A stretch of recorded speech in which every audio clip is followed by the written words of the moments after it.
안녕하세요. 저는 얼마 전 안타까운 사건을 맞이하게 된 여자입니다. 다름이 아니라 저를 정말 친딸로 생각하며 아껴주던 시어머니께서 안타까운 사건을 겪게 되셨는데요. 며느리에게 정말 한없이 잘해주셨던 시어머니셨는데 죽는 날까지도 편히 가시지 못하셨어요. 지금부터 저희 시어머니께서 어떤 일을 겪게 되셨는지 여러분들께 이야기해보려고 합니다. 시어머니께서는 아들만 셋 있는 아들 부자셨어요. 저는 그 중에서도 막내 아들과 결혼한 막내 며느리였죠. 시어머니께서 살아생전 늘 입에 달고 다니는 말이 있으셨는데요. 죽기 전에 소원이 하나 있다고. 그건 바로 첫째 아주버님의 결혼이었어요. 둘째 아주버님과 저희 남편은 20대 중후반이라는 나이에 결혼을 했었어요. 심지어 애까지 낳아서 벌써 애가 초등학교 입학했거나 입학을 기다리고 있었죠. 반면 첫째 아주버님은 동생들 다 결혼하고 30대를 다 보내고 있을 때까지도 결혼을 못하고 계셨어요. 누구를 만나는 것 같지도 않고 회사 집만 반복하는데 저러다 노총각으로 죽는 게 아닌지 걱정하셨어요. 큰 아주버님은 결혼할 마음이 있는 건지 시어머니의 마음을 아는 건지 모르는 건지 주말에도 밖에 나가는 모습을 본 적이 없어요. 그래도 시어머니께서 자식 농사를 잘 지으셔서 3명 다 대기업에 다니고 있었어요. 큰 아주버님도 대기업에 다니고 못난 얼굴도 아닌데 왜 결혼을 못하는지 모르겠더라고요. 그래도 몇 년 전에 만나는 여자 있는 것 같아 보였는데 잘 안 됐는지 아무런 소식이 없었어요. 시어머니께서 걱정을 너무 많이 하시길래 제 주변 사람들 중에서 괜찮은 사람 있으면 큰 아주버님께 소개를 해드려야 하나 싶을 정도였어요. 아무래도 30대가 끝나가는 나이이니 큰 아주버님도 포기하신 것 같았어요. 그러다 큰 아주버님이 30대의 마지막 해를 맞이했을 때 폭탄 선언을 하시더라고요. 그 전에 중반부터 결혼을 전제로 만나고 있는 사람이 있다고요. 같은 회사에 다니면서 만나게 됐다고 하시더라고요. 그 말을 들은 시어머니는 너무 좋아하시고 저희는 놀랬어요. 저는 시어머니가 그렇게 밝게 웃을 수 있는 분이라는 걸 처음 알았어요. 조만간 여자를 집으로 데리고 와서 인사를 드리겠다고 하더라고요. 저희는 큰 아주버님이 큰 형님 되실 분 데리고 올 때 시댁에 안 가려고 했어요. 그런데 시어머니께서 젊은 사람은 젊은 사람이 봐야 한다고 와달라고 부탁을 하시더라고요. 그래서 남편은 두고 저 혼자 시댁으로 가서 큰 형님 되실 분을 봤었어요. 큰 형님 되실 분은 저희가 초면이라 어색할 법도 한데 어머님 하면서 애교도 부리고 싹싹 하시더라고요. 분위기 풀어보려고 노력도 많이 하고 시어머니 도와주려고 시어머니 뒷공무니를 졸졸 따라다니는 게 제가 보기엔 별다른 점은 찾지 못했고 단면만 봤을 땐 괜찮아 보이더라고요. 시어머니도 그런 큰형님의 모습에 이뻐하고 마음에 들어하시는 것 같았어요. 저도 나빠 보이진 않아서 결혼하셔도 잘 살 것 같다고 말씀드렸었어요. 그렇게 두 사람은 결혼했고 한동안은 잘 사는 듯해 보였거든요. 하지만 두 사람 사이만 좋았지 시댁과의 사이는 좋지 않았어요.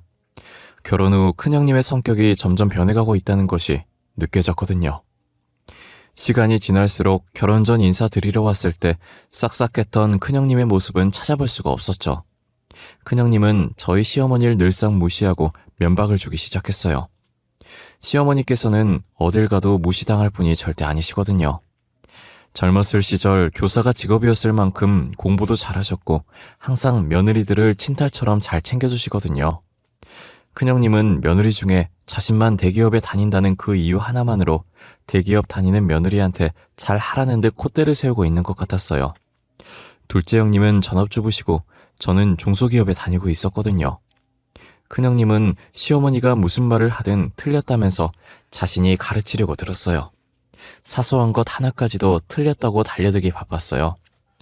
큰형님은 시어머니를 무시하는 것에서 끝나는 게 아니라 시댁 전체를 무시했어요. 가족 모임에서도 이런저런 핑계를 대며 제일 늦게 와서 제일 일찍 나갑니다.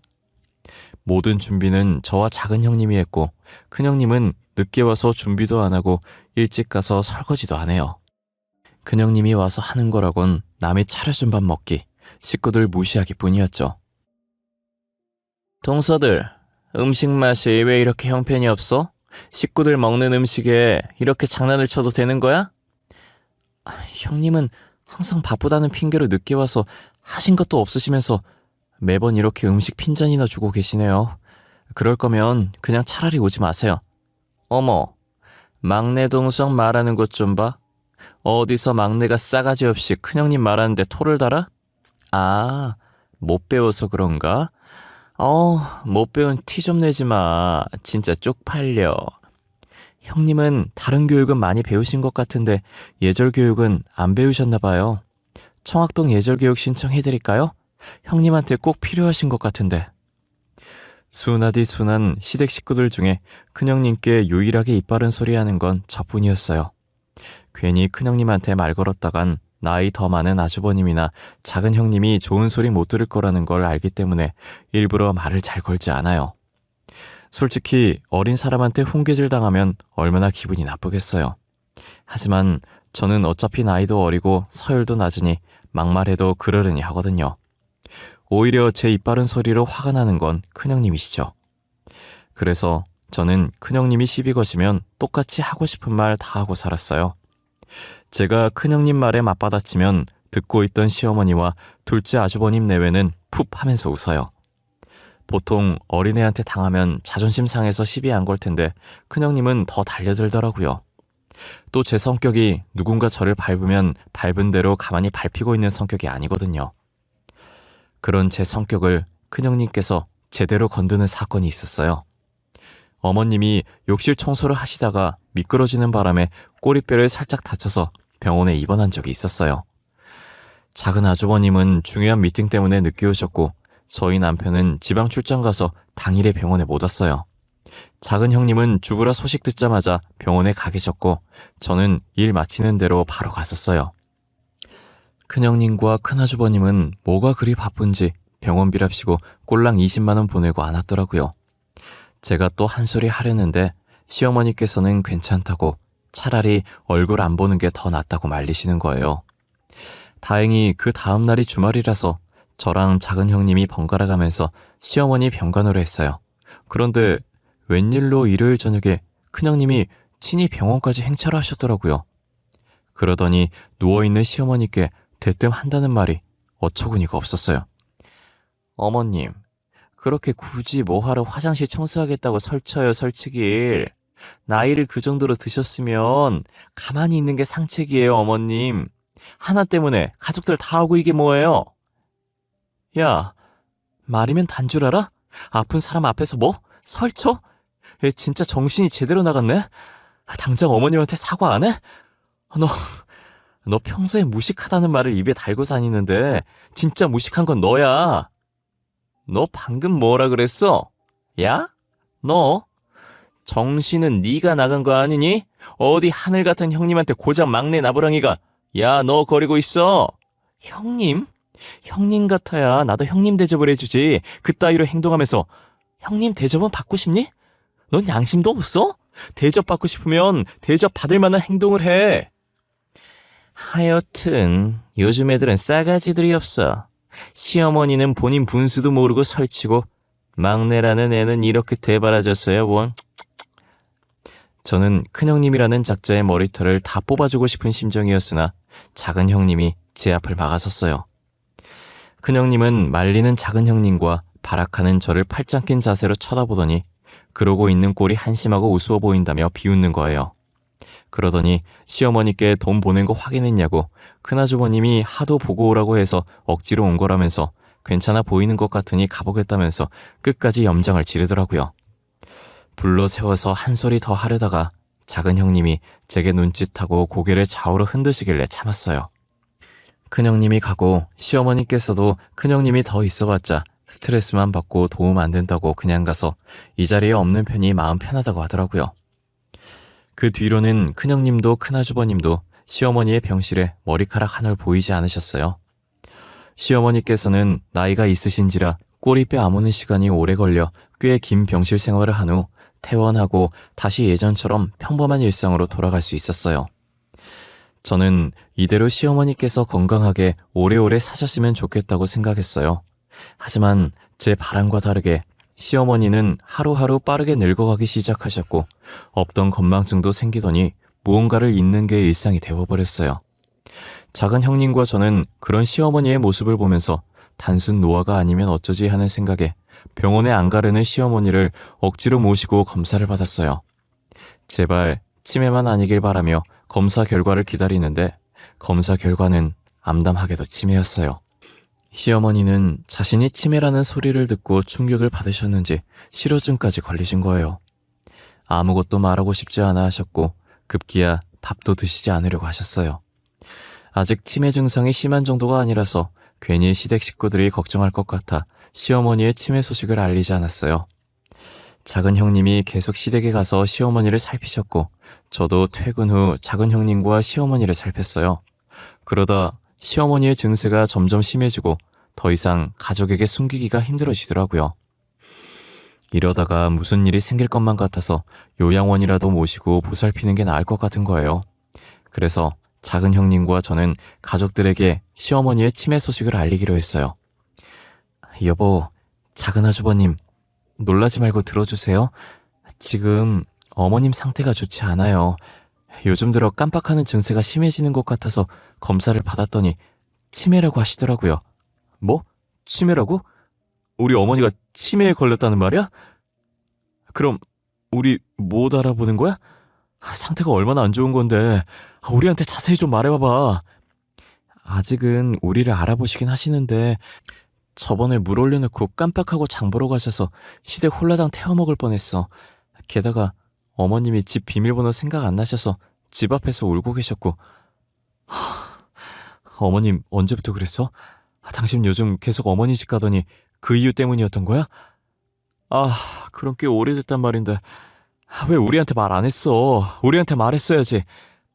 그땐 작은 형님이랑 내가 보살피면 될 정도로 증상이 심하지 않았었고 괜히 당신이랑 작은 아주버님이 일 때문에 스트레스 받으시는데 어머니까지 걱정하실까봐 그랬지.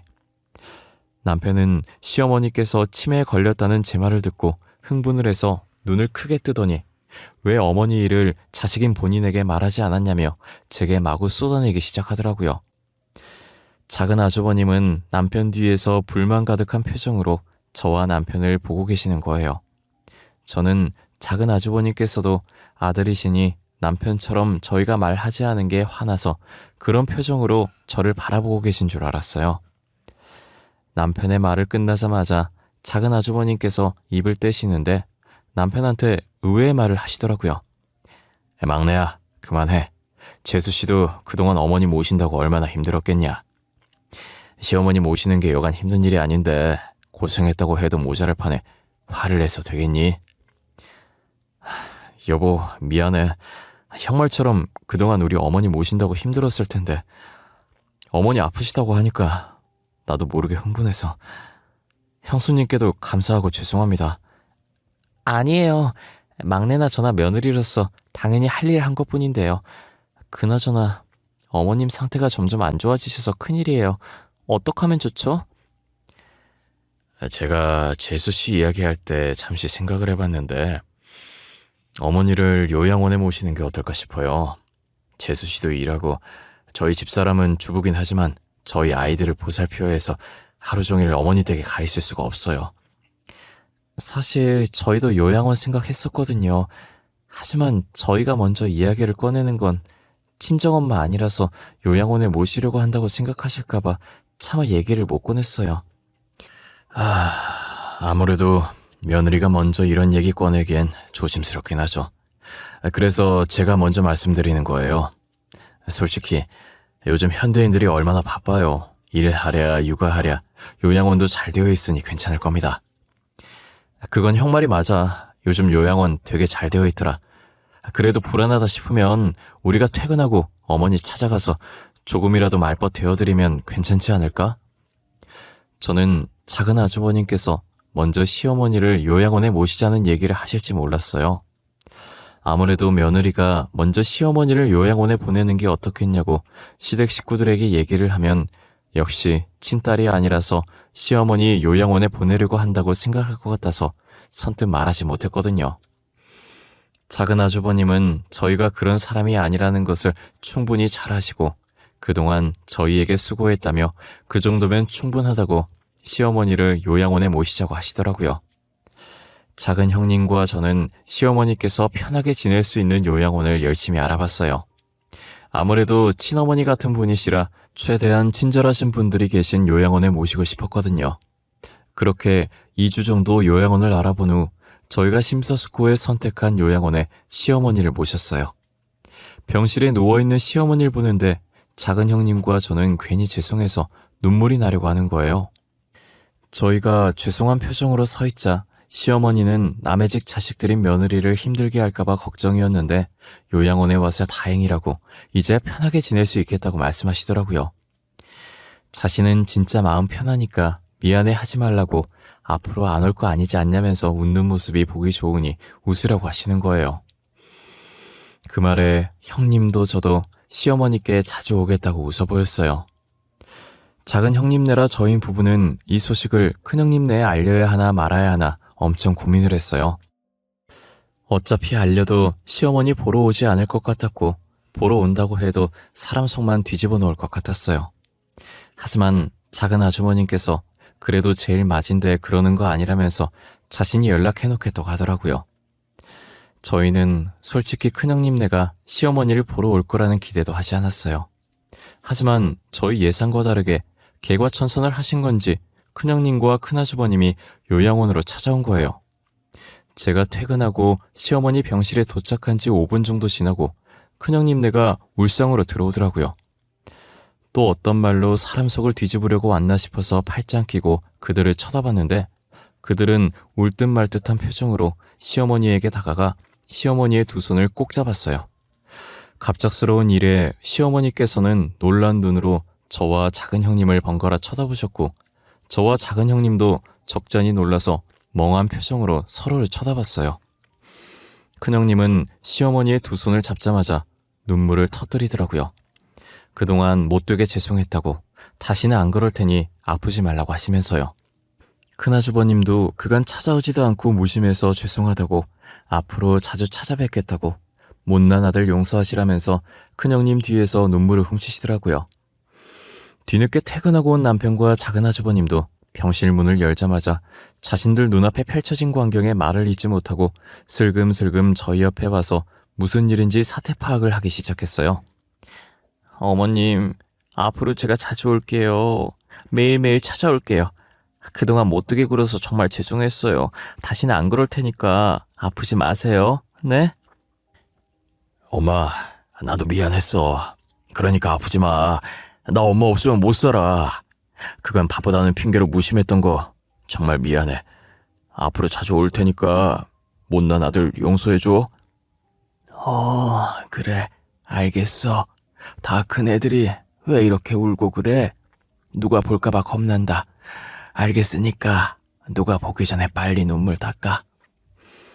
시어머니께서는 난처한 표정으로 큰형님과 큰아주버님을 달래기 바빴고 큰형님과 큰아주버님은 시어머니 곁에서 안 떠나려고 하셨어요. 그래도 큰형님네가 빈말을 한 건 아니었는지 둘째 형님께서 시어머니를 보살피는데 큰형님네가 제가 없을 때도 자주 찾아온다고 하시더라고요. 정말 제대로 마음을 고쳐먹기로 한 모양인 것 같았어요. 하지만 저희 세형제 부부의 극진한 보살핌에도 불구하고 시어머니 상태는 점점 안 좋아지더라고요. 다른 건 다 깜빡하셔도 저희는 끝까지 잊지 않으셨던 분이 이제는 저희조차도 못 알아보실 만큼 상태가 좋지 못했어요. 천천히 상태가 안 좋아진 것도 아니고 갑자기 안 좋아지셔서 왜 그런 건지 영문을 모르겠더라고요. 의사 선생님 말로는 극심한 스트레스를 받아 치매 진행 속도가 빨라진 것으로 보인다고 하는 거예요. 하루 종일 요양원에 계시고 둘째 형님이 잘 보살피셔서 스트레스 받으실 일이 전혀 없으실 텐데 도대체 어디서 스트레스를 받으신 건지 도무지 모르겠더라고요. 저희는 스트레스가 원인이라는 의사 선생님의 말을 받아들일 수가 없었어요. 혹시나 요양원 직원들이 시어머니께 스트레스 주시는 건가라는 생각을 아주 잠깐 했었지만 다들 착하신 분이고 늘 자신의 가족처럼 생각하시는 분들이라 절대 그럴 일은 없었어요.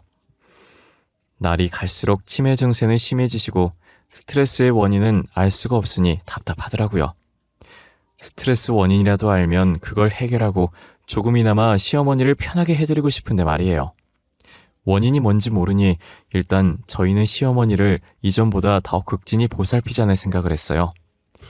저희 세형제 부부는 극진히 시어머니를 모셨지만 시어머니는 저를 기다려주시지 않으셨고 뭐가 그리도 급하셨는지 요양원에 들어간 지 1년 만에 저희 곁을 떠나셨어요. 저는 시어머니께서 돌아가셨다는 게 한동안은 믿지 않았어요. 시어머니가 돌아가시고 제일 슬퍼한 건 큰형님네였어요. 큰형님은 장례식장에서 시어머니의 영정사진을 보며 목 놓아 우시다 기절까지 하셨어요. 큰아주버님도 넋이 나간 사람처럼 시어머니의 영정사진만 뚫어져라 보셨죠. 저는 그 모습을 보며 진작에 더 잘하셨으면 얼마나 좋았을까 싶었어요. 저희는 정신없는 장례식을 마친 후 부조금 계산하며 시어머니 유언장 이야기를 하고 있었어요. 시어머니께서 유언장을 안 남기신 것 같은데 어떻게 할까 저희끼리 고민하고 있는 와중에 큰형님은 주머니에서 봉투 한 장을 꺼내더니 저희에게 내미시더라고요. 작은 아주버님은 큰형님이 내민 봉투를 받아들어 봉투 안에 있는 종이를 꺼냈어요. 큰형님이 저희에게 내민 것은 다름 아닌 시어머니의 필체로 적힌 유언장이었어요. 유언장에는 큰형님네한테 모든 유산을 주겠다고 되어 있었고 시어머니의 손토장까지 찍혀 있었어요. 작은 아주버님은 아무 말도 못하고 종이를 떨어뜨리셨고 저와 둘째 형님이 그것을 주었어요. 작은 형님과 저희 부부는 시어머니의 유언장을 보자마자 이건 잘못된 거라고 이의제기를 했죠. 아까까지만 해도 울고불고 난리였던 큰형님네는 저희가 의의제기를 하자 표정이 싹 바뀌더니 어머니께서 그렇게 하기로 한 걸 왜 자신들에게 의의제기를 하냐며 콧방귀를 끼더라고요. 재산을 전부 자신들 앞으로 남겨주기로 했으니 아량을 베풀어 부조금은 나눠 갖자고 하는 거예요. 저희는 어떻게 그럴 수 있냐고 따졌지만 유언장에 적힌 필체가 시어머니의 필체가 맞아서 더 이상 아무것도 할 수가 없었어요. 아무것도 해결하지 못한 채 어머님의 유품을 정리하러 제일 먼저 요양원으로 향했어요. 요양원에 가면 여전히 웃는 얼굴로 저희를 반겨줄 것 같은데 이제 요양원에서 저희를 반기는 건 서랍에 들어있는 1년간의 시어머니의 흔적들이더라고요. 서랍에 있던 시어머니의 유품들을 박스에 하나씩 담는데 베개 밑에 녹음기 하나가 있더라고요. 왜 녹음기가 베개 밑에 들어있었는지 모르겠지만 일단 시어머니께서 쓰시던 베개 밑에 나왔길래 시어머니의 다른 물품들과 함께 녹음기를 박스에 담았어요. 그리고 시댁에 가서 병원에서 들고 온 박스를 내려놓고 집안을 눈으로 한번 훑었어요. 시어머니께서 시집 오시고 추억이 많이 담긴 이 집에서 한 번도 이사를 가지 않았다고 하셨었는데 집안을 훑어보며 그 말이 생각나서 이 집이 꼭 시어머니 같다는 생각에 눈물이 났어요. 흐르는 눈물을 닦고 다시 시어머니의 유품을 정리하기 시작했어요. 곳곳에서 새형제가 어릴 때 쓰던 물건들이 하나둘씩 나오기 시작하더라고요. 저도 오랜만에 보는 카세트 테이프를 반가운 마음에 같이 있던 카세트 플레이어에 넣고 재생시켰어요. 새형제의 옹알이부터 가족들 앞에서 노래자랑 한 것까지 추억들이 이 카세트에 다 들어있었어요. 한창 카세트를 틀다가 문득 병원에서 들고 온 녹음기가 생각나는 거예요. 저는 과거의 새형제가 그 녹음기 안에 들어있지 않을까 하는 마음에 재생시켰어요. 눈물을 흘리며 듣고 있었던 저는 녹화되어 있던 어떤 여자의 음성이 스피커로 흘러나오자 놀라서 소리를 지르며 녹음기를 던지다시피 떨어뜨리고 말았어요. 녹음기에서 흘러나왔던 여자 목소리의 주인공은 큰형님이었어요. 저는 입을 틀어막고 녹음기에서 나오는 소리를 듣고 있었고 요양원 잔금 결제 후 뒤늦게 온 작은 형님이 입을 틀어막고 있는 저를 보고 왜 그러냐며 놀라다가 어디선가 들려오는 소리에 같이 입을 막았어요. 알고 보니 시어머니의 치매 진행 속도를 빠르게 만들었던 스트레스 원인이 큰형님이었어요. 녹음기에 들어있는 파일이 죄다 몇 시간씩 되는 걸 보아하니 시어머니께서 정신이 있을 때 켜서 정신이 없을 때의 상황을 녹음 후 다시 정신이 돌아오셨을 때 끄신 것 같았어요. 녹음기 속 큰형님은 작은 형님께 심부름을 시키더니 작은 형님이 병실을 나가자마자 본래 큰형님으로 돌변해서 시어머니께 악담을 쏟아붓더라고요. 정신이 온전치 못한 시어머니의 귀에 대고 당장 유언장을 작성하라고 모든 재산을 첫째에게 넘겨주겠다고 하라고 매일같이 시어머니를 조여왔던 거예요. 언제 죽을지도 모르면서 왜 유언장을 아직 작성하지 않냐고 얼른 유산 첫째한테 주겠다고 하라고 했죠. 시어머니는 정신없는 와중에도 쓰면 안 된다는 걸 인지하셨는지 계속 싫다고 왜 그러냐고 발버둥 치셨어요. 큰형님은 시어머니를 조여오다 작은 형님이 돌아오시면 아무 일 없었던 것처럼 시어머니를 보살피는 척했어요. 매일같이 찾아와 시어머니께 유언장을 작성하라고 다른 아들들 잘못되어도 상관없냐며 재촉을 했고 결국 시어머니는 두려운 마음에 큰형님이 말하는 대로 받아 적고 손도장을 찍었던 거예요. 어쩐지 큰형님이 시어머니께 눈물을 흘리며 마음에도 없는 사과를 하고 병실에 계속 찾아오더라니 모든 것이 시어머니의 재산을 노리고 그런 것이었어요. 작은 형님은 모든 사실을 알고 자신의 탓이라며 자책을 했어요. 본인이 자리만 비우지 않았더라면 시어머니께서 그렇게 빨리 떠나지 않았을 거라고 주먹으로 자신의 가슴을 퍽퍽 치면서 울부짖었어요. 저는 작은 형님을 끌어안고 절대 작은 형님 탓 아니라며 그런 생각 하지 말라고 했어요. 그래도 이 녹음본으로 시어머니 재산을 지킬 수 있어서 다행이라고 이것마저 큰형님네로 넘어갔다면 그건 진짜 시어머니께 죄 짓는 것이라고 했죠. 작은 형님은 제 말에 일단 시어머니 재산부터 다시 되찾자고 그리고 자책을 하든 용서를 빌든 하자더라고요. 저희는 녹음본을 남편과 작은 아주버님께 들려줬어요. 남편과 작은 아주버님은 듣자마자 주먹으로 탁자를 내리치더니 절대 용서할 수 없다고 하더라고요. 변호사 선임비가 얼마나 들든 상관없다고 최고의 변호사를 선임해 재판을 벌이자고 했어요. 그렇게 엘리트 변호사를 선임했고 저희는 큰형님네를 상대로 소송을 시작했어요. 다행히 저희의 증거자료와 시어머니의 유언장이 공증되어 있지 않다는 점, 그리고 정신이 온전치 못한 상황에서 쓰여졌다는 점까지 더해서 유언장이 유효하지 않다는 판정을 받게 되었어요. 저희는 재판에서 승소하고 시어머니의 재산을 지켰다는 생각에 환호를 내질렀어요. 큰형님네는 나라를 잃은 표정을 하더니 재판이 끝나고 저희에게 찾아와 자신의 죄를 반성한다고 제발 시어머니 재산 조금이라도 줄 수 없겠냐고 뻔뻔하게 부탁하더라고요. 저희는 심신미약자인 시어머니께 자식들 가지고 협박한 죄까지 고소할 수 있는 건데 참은 거라고 재산 조금 들을 테니 교도소 가도 상관없냐고 하자 교도소라는 말에 뒷걸음질 치더라고요. 그런 큰형님네 모습을 보고 콧방귀를 껴주며 앞으로 볼 일 없었으면 좋겠다고 한 번만 더 저희 앞에 나타나면 그땐 녹음기 들고 바로 고소 들어간다고 했어요. 큰형님네는 절대 나타나지 않겠다면서 불이 나게 도망갔죠. 그 뒤로도 큰형님네는 아직까지도 저희 앞에 나타나지 않고 있어요. 작은 형님네와 저희 부부는 시어머니가 살던 동네로 이사와 시어머니 바로 아파트에 살면서 잘 지내고 있죠. 아직 시댁을 팔지 않아서 작은 형님과 제가 매일같이 청소하면서 열심히 관리해주고 있어요. 아무래도 시어머니의 추억이 담긴 곳은 이곳뿐인지라 선뜻 정리해야겠다는 마음이 안 들더라고요. 작은 아주버님과 남편도 처음엔 처분하려다가 막상 처분하려고 사람을 부르니 마음이 영 안 내키더래요. 그래서 지금까지도 처분하지도 않고 가끔 저희끼리 여기서 모여서 놀곤 해요. 그리고 저희 시어머니 재산은 작은 형님네가 70%, 저희 부부가 30% 가졌어요. 작은 형님이 저희 일 하는 동안 하루 종일 시어머니 옆에 붙어서 보살폈으니 그렇게 받아도 마땅했어요. 당연히 작은 형님 쪽에서는 반반 가지자고 반대했지만 저희 부부가 싫다고 완강하게 밀어붙였죠. 저희는 지금 누구보다 행복합니다. 아마 시어머니께서도 저희 모습 보고 안심하고 편히 가시지 않았을까 싶어요. 시간이 지나서 다시 시어머니를 만날 그날까지 열심히 살아보려고 합니다.